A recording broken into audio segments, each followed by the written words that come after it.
Hi guys, welcome to our first interview for Simple Adventures, The Interview. We're original with names, I don't know. Today we're talking to Nick Johnston. Nick is currently working as a strategic advisor for the Hamilton City Council. Nick's passions and background is in the arts, and your website says you're a pianist? Yes, I am, yeah. So our listeners are probably wondering what a pianist who wants to be a politician is doing on an outdoors podcast. But we're going to talk about how our regional, local and national governments actually influence our outdoor lives.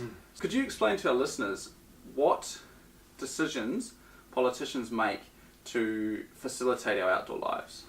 Well, one of the things I can talk about is from a local government point of view, like Hamilton City Council. One of the biggest areas that they look after when it comes to the outdoors are all of the park and open spaces in the city, as well as the natural environments that fall within the boundaries of Hamilton. And Hamilton's a little bit different from some of the other cities because I guess the city boundaries are really tight around the edge of the urban area, whereas in cities like Auckland or Christchurch or Dunedin, a lot of them have like a big rural catchment as well. So they, even though it might be a city council, they have, like Christchurch has all of Banks Peninsula as part of the city, even though it's all out in the open. Auckland has this big part of the Waitakere Ranges, and even some of the coast over the ranges that fall within the Auckland Council area. So Hamilton's a bit different, where it's pretty much as soon as you drive out of town, you're in a nearby district. Okay, which is Waipa or... Yeah, Waipa or Waikato. Yeah. And so there aren't as many open spaces in the way that you'd have co-management or you'd have Department of Conservation in there for a national park. But there's still well over 100 parks in the city, and there's also natural environment areas like Waiwhakariki, and of course the Waikato River as well, running through the city. What's Waiwhakariki? Yes, so it's never heard of it. It's out near the zoo, and every year there's been big planting sessions, mainly on Arbor Day, but then there's a whole lot of voluntary sessions that go in there to try and restore the area to its pre-European environment. Okay. So it's around... and that's public access? It's limited at the moment, apart from people going in for these different volunteer days. But the intention long term is that it's right next to the zoo. It could be something that there is potentially a tourism offering or a way of people being able to go and explore through it. But I'd say it's got an environmental focus about trying to restore the ecosystem in that area. Because it's something that, especially with restoration of a lot of native trees, it's an area that got completely cleared for farmland up until that point. So it's been, it'd be close to 10 years, if not more than that. And it's got a very long plan about, they're doing small chunks every year. Yeah. But the idea is that whole area within Waiwhakariki is restored, all with native trees. Oh wow, I never ever heard it, didn't even know what was going on. Well it's easy at the moment because there's still so much of it that looks like still grassland in a way that you can drive past and without seeing the end plans of what the council hopes to achieve there. Okay, that's interesting. So, just to get an idea about how, what I wanted to ask a question about was how governments get a return on their investment for outdoor facilities. A lot of our outdoor facilities, even in our council, I can walk the river track and spend all my time in the parks, and I don't pay a cent. How does council and government get a return on that investment? It's a tricky thing to put a figure on what the kind of return on investment is for investing in parks or any kind of free public amenity like that. So I would say that from a I guess the return on investment would be what the city pitches in to make it a great place to live and a great place to for businesses to want to come here and to employ people here. So that would be the benefit in particular about investing in open spaces for me. One of the first things is making Hamilton a really great city to want to live in. And we're quite lucky that the way that the city has been developed, it is reasonably common for people to have a good sized park nearby.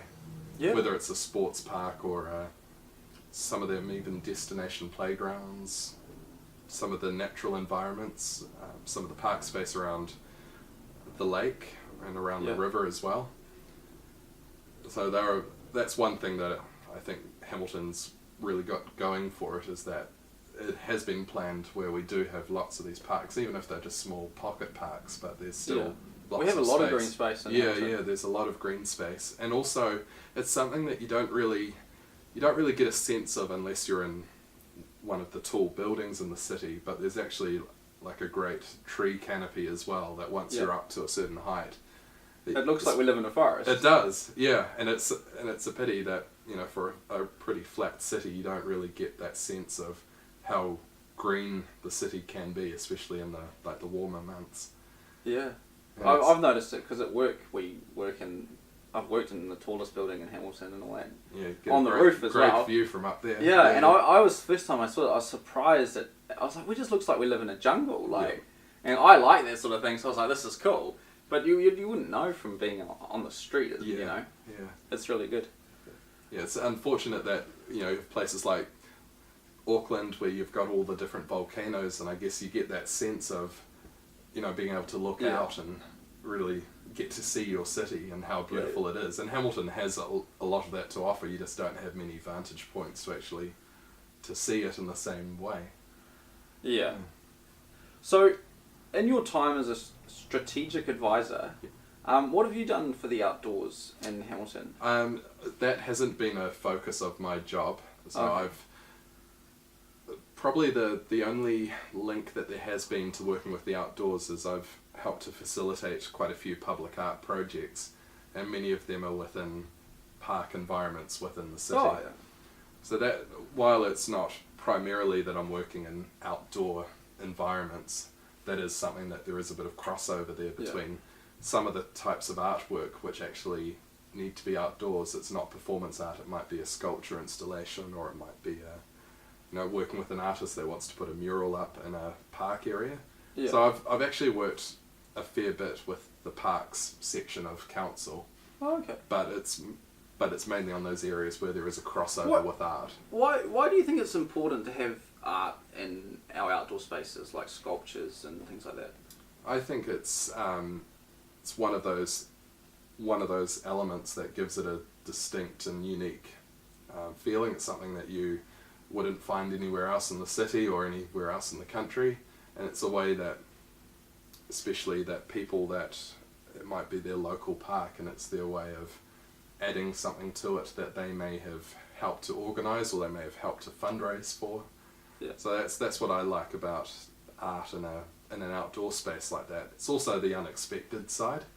It's quite cool to see that there are some works that if you're going through a place and you might not expect to see it at all, and your first reaction might be like, you know, what the hell is this? Or it might be, I love it, or I hate it, or what does it mean? And it might make you, oh, okay, there's a sign next to it, I'm going to read a little bit more about it. And so sometimes it helps to discover things about the history of the site that if the artwork wasn't there, you may not find out about. Yeah. So I like all of those things, just to be out and about and have something that you don't necessarily expect to see, but hopefully it might be something that's funny that like brightens up your day, or it could be something really serious and poignant about something that's happened in that natural environment in the past. Our Hamilton Gardens, which is a fantastic resource in our city, that's full of art. Yes. And it's nearly the sculpture and the art that makes it good. Because I mean I'm not that interested in plants. I don't go there to see a rhododendron in good Yeah. condition. Oh, I'm kind of the same. Like that whole experience with the art is fantastic. It's definitely a point of difference with Hamilton Gardens. Like there's a lot of botanical gardens all around the world, but Hamilton Gardens being a place where instead of it being a garden or a place, a park where you go to see different types of flowers or trees or shrubs or anything like that, where it's categorized by garden design, so it's got everything in it. It's not just the natural side, it's also like the architecture of whichever country that particular design came from, so you get it's like combining the natural and then you've got the human built environment as well, so it's quite a nice combination that strangely enough you don't really see in a lot of other garden environments like that. I never visit other gardens. Yeah, well, yeah, I'm a bit the same. It's like botanical gardens doesn't particularly interest me quite as much, but Hamilton Gardens does, because you get the full experience of going there, and you like the Chinese scholars garden or the Japanese garden. It's like stepping into another world for a little bit.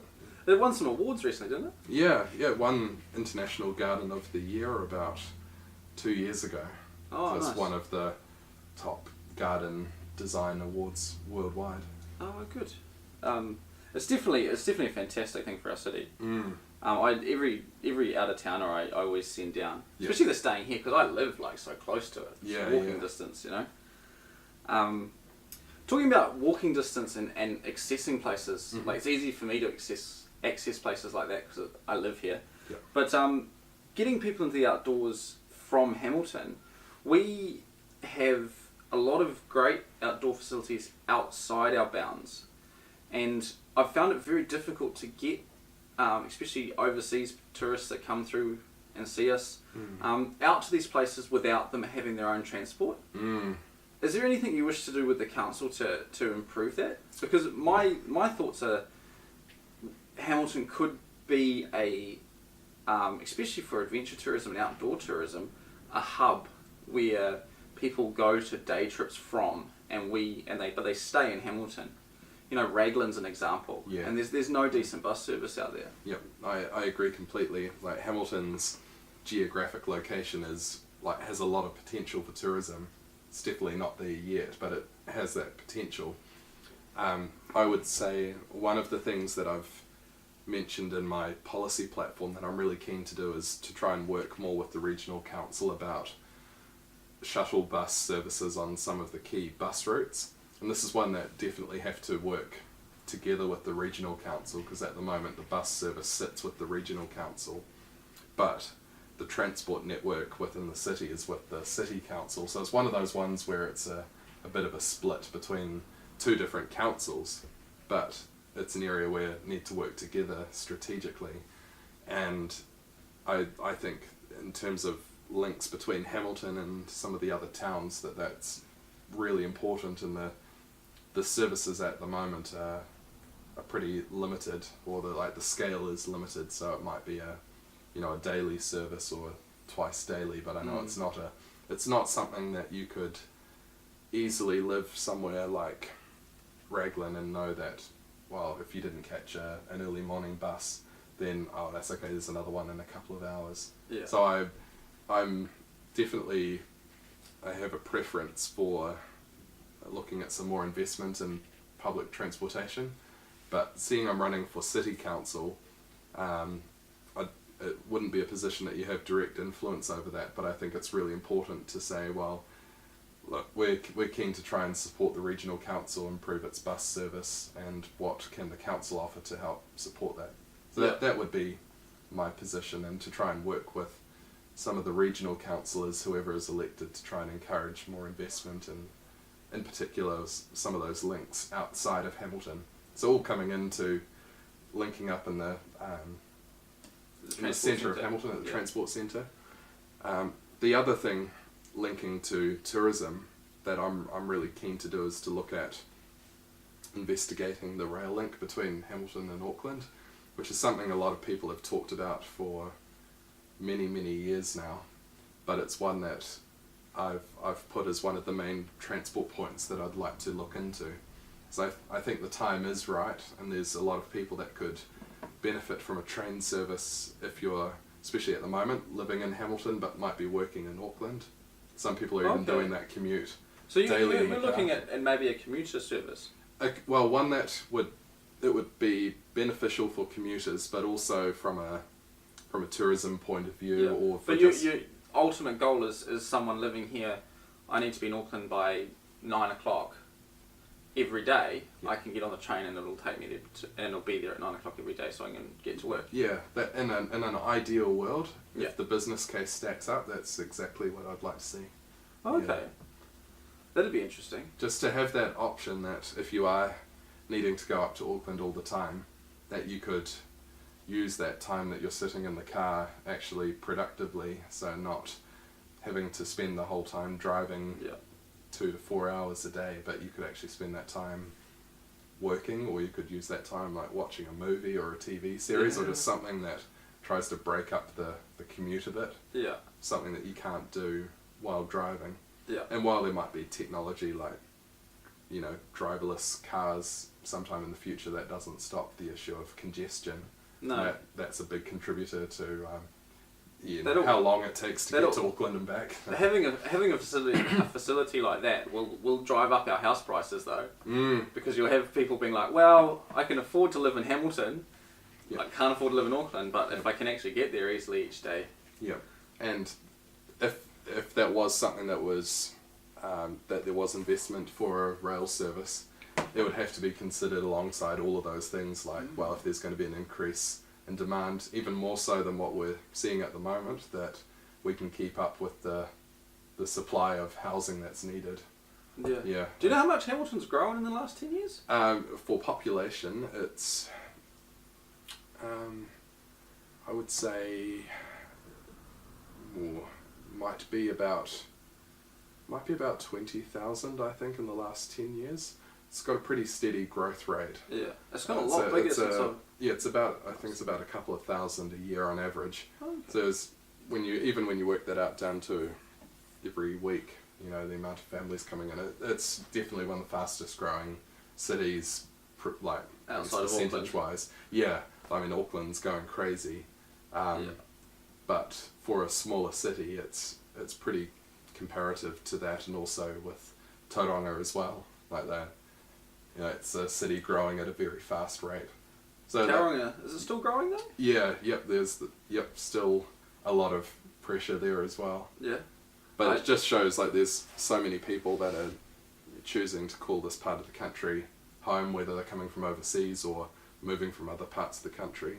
Yeah. So it comes back to that same thing about, potential for tourism, or definitely. and Hamilton's position in that's really good. I definitely think Hamilton doesn't use its potential for tourism. No. Like we missed out recently on having an international airport, because obviously whoever made those decisions just didn't see the numbers being high enough to get here, and that's something we could change. Yeah. But in saying that, if you've got a decent commuter service from Auckland to Hamilton, just fly to Auckland, catch it'd be like an hour's train to here. It depends what kind of service you've got. Yeah. But yeah, it's really, in theory it should be the same, if not quicker, than actually driving up. Yeah. But I guess depends what kind of investment goes into it, about how fast it is. Yeah. You'd have to change attitudes around public transport in this country, though. We don't necessarily like it. No, well, it's a very spread out country for the population size. Yeah. Like there's pretty much as many people in the whole of New Zealand as there is in Melbourne or Sydney or something like that. But of course that's condensed into such a small area.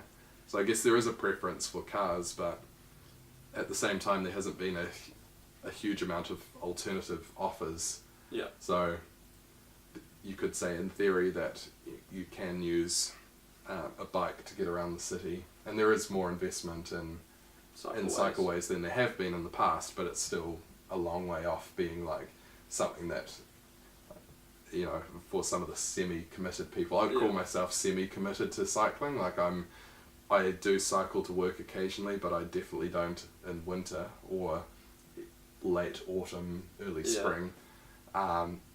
I also don't use a lot of the roads because even though they've got little bike lanes on it, it still don't feel safe enough to use that. Where do you cycle? Mainly along the river path. Oh, yeah. Which I love the river path, except for that it's the paving and the size of it, and it's a shared pathway, so it's not great if you've got people walking in different directions. And yeah, there have been some pretty nasty accidents even off being well away from cars. Just the way that, especially like the wooden edges in winter or just when they're wet, it's very slippery. Had a friend of mine bail off his bike quite badly just wheel clipped the corner. So there's a lot of things that we could say, well, we've got a great river path there, but it's not the safest for having it as a serious option for getting around the city. Yeah. That's definitely something I'd like to see more investment in, is the kind of cycleways like we're seeing with other parts of the Te Awa links. So the way it's all slowly connecting up between Ngaruawahia through to Hamilton and then all the way out to Cambridge as well. And proper 3 metre wide concrete. Yeah. Doesn't have the same friction on the wheels of the bike because it's not paving or anything. Yeah, that's what I'd like to see ideally along the whole river through Hamilton. That would be quite cool. We started cycling. We don't cycle. We're not cyclists. Yeah. Nicky's bought a $120 bike, and it's already done a 56k journey. We did some of the rail trail out in Thames, and we've decided that this summer we're gonna do the entire timber trail in one hit. But neither of us would ever have any ambition to get on the road in Hamilton, like. Yeah. And to be honest, I'd probably ride on the footpath. I know it's illegal, but it's I don't think cycling on the road is safe in New Zealand. No, it isn't. I definitely favour a separation of some sort between a cycling area and the road itself with the cars. It's something that there are definitely some sections which are wide enough to allow for that. Yeah. There are some which are older roads that are far too narrow, so there might be the best that we can get there is perhaps something that is like an on-road cycle lane. Yeah. But that should be the absolute last resort. Yeah. So it's something that if there's really no other option to have some kind of separation between the traffic, then yeah. How popular do you think a cycle route all joined up along the Waikato River would be? I think it has benefits not just for commuting or tourism. I think just people knowing that they can access something like that so close to their house, because so much of Hamilton is within a kilometre or two of the river. Like at least half of the city in that kind of the middle of the city along the river, that's so close, and they know that, well, that's a safe way to get up and down the city. You can even ride out to one of the nearby towns pretty easily. When was it, last Christmas, I took my single speed bike, so I don't have any gears on mine. It's a pretty simple bike, but managed to take it all the way up to Horotū, and it was great. Oh, so nice. The way that they've designed all of that, you can just, like, I live in Fairfield, so I just hopped across Fairfield Bridge, jumped on the path, and then went all the way up. And it's great. So the way that it's all been designed is really easy to ride on, even if you don't have gears like my bike. It's not a fixie bike, but it's Yeah. Well, Nicky's bike doesn't really have gears. It only works in some of them. Yeah. When you only spend $120, what do you expect? We'll go to our last question, and I thought I'd ask you about your background in the creative arts. You have background in performing arts? Yes. Yeah. Why do you think that's important to a city? And what do you say to people that don't want to put their rates money into the arts? They only want the council to supply them with roads, water, the basic stuff, and not do the rest. I would see investment in art in a very similar way that I'd see investment in anything like park spaces, or like they're all things that contribute to making a great city to live in. And I think that Hamilton's had a a hard time in terms of its reputation, and part of that reputation is it's seen to be something from outside of the region as a place where there isn't much to do. And when we talk about what there is to do, a lot of that is about arts and culture or recreational experiences, and it's those kind of things that make a city good to live in. I think Hamilton's is a lot better than its reputation from many other areas. But those things that are great about it are things that have been invested in by the council and by local groups as well. So I would say that any of those things that that add to the livability of Hamilton is really important, and that the council's role. I don't know personally if I'd want to live in a city that the investment was solely in having really good roads only and really good water pipes, but when it comes to the weekend, there aren't any kind of fun experiences to do outside of your house. Yeah. So that's something I think that the council does have a really important role in. The other thing that I see when it comes to the council putting money in is it doesn't necessarily need to be the sole funder of some of these things. So sometimes what the council can do is by contributing a small amount of seed funding, it can actually try and help other groups to come in and to create really great artworks, or the way that the council has invests in like theatre facilities, or a place like Claudelands. It's really enabling others to come in and to try and put on great things for the city. So I think there's a mixture of, it's important the council actually does some direct funding towards projects, but then there's also like that seed funding to let others come in and who have got their own ideas about what they want to do to make the city great. Okay. So getting things started, maybe not so much finishing them. Not necessarily, yeah. no. That's a really good point. I like that idea. Because the council doesn't, it won't have all the answers to what's going to be good for the city, and people are so different. Everyone's got their own ideas, so it's better to be open to allow other people come in with their own ideas. Okay, I think that's really important. I really like that idea. We was going to ask you one more thing. I once heard an interview with Sir Edmund Hillary's son. His name's Peter Hillary. Yes. And he was telling the story that he got snowed into a hut with his dad, and I can't remember who the other guy was. It was either Neil Armstrong or Buzz Aldrin, and they spent 2 days snowed in this hut, and his dad and I can't remember if it was Armstrong or thing, just swapped war stories for 2 days. And I thought, what a fantastic experience. So I thought I'd ask a question. If you had to be stuck in a hut for 2 days with two people, you can pick anyone from history or anything, who would it be? Oh, that is a challenge. Who would it be? I thought the question was going to be, have I ever been stuck in a hut for 2 days? So I was going to say, no, I've been trapped in a boat in the middle of Hamilton Lake in the middle of a thunderstorm once, but... That's pretty cool. Yeah. Well, it wasn't a great experience at the time. I was only about 8 or 9 years old, and there's a few really shallow parts of the lake that managed to get the boat grounded there, and nice. Someone had to get the rescue boat out. In any time in history. Oh, that's such a tricky question. I'm sure that there would be many people, as soon as we stop filming, they'll be like, damn, I should have said that person. For some reason, I'll immediately jump to some of my musical heroes. Yeah. So I reckon that there's lots of other people as well that I'd love to, to talk to, being stuck in a hut.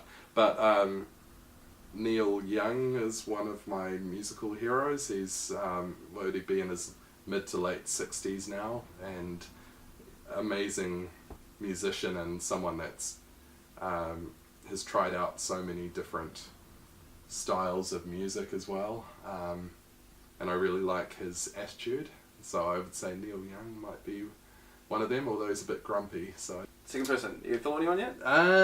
If I go for some reason my mind at the moment's going on a tangent of musicians around, kind of older musicians, so I was thinking, well, who's someone like that that's maybe a little less grumpy than Neil Young? And I'd have to say maybe Bruce Springsteen. Bruce Springsteen is another person that's a great songwriter and a lyricist, but is really good at, I'd say a really good storyteller and telling stories of, in particular of, like real working class stories, and that's something that not many people can do really well. I heard something interesting about him the other day. I heard Born in the USA is not like a USA Pride song. Yeah. It's actually a condemnation of what it's like to live in the USA. I think that's one of the things I like about him is he is political, but he's not known as a political musician. I think part of that's just how good his songwriting is, and it's not purely reliant on that, but he does like to put that into some of his music. Neil Young's the same. Like, he's not known as a political, protest musician or anything, but he definitely his politics occasionally gets into the music there, and not afraid to criticize the government if there's certain things they don't like or about the culture.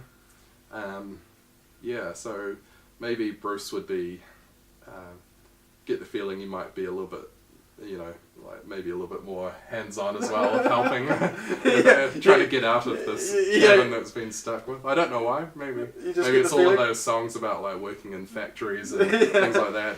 You think he'll get the firewood in really easily? Yeah, maybe. Yeah. Maybe I'm not giving enough credit to Neil. Maybe Neil's would be good at that as well. He owned a ranch for a long time. So there you go. Yeah. Awesome. Well, thank you very much for coming. It's been interesting talking to you. And subscribe, listen, all that jazz. You guys know what to do. Hopefully we can continue on with the interviews. I think they're going to be interesting. If you have any suggestions or you would like to be interviewed, get in contact with us through our website or Facebook or the other 100 million ways that you can get in touch with people these days. We'd be interested to talk to you. Alright, thank you guys.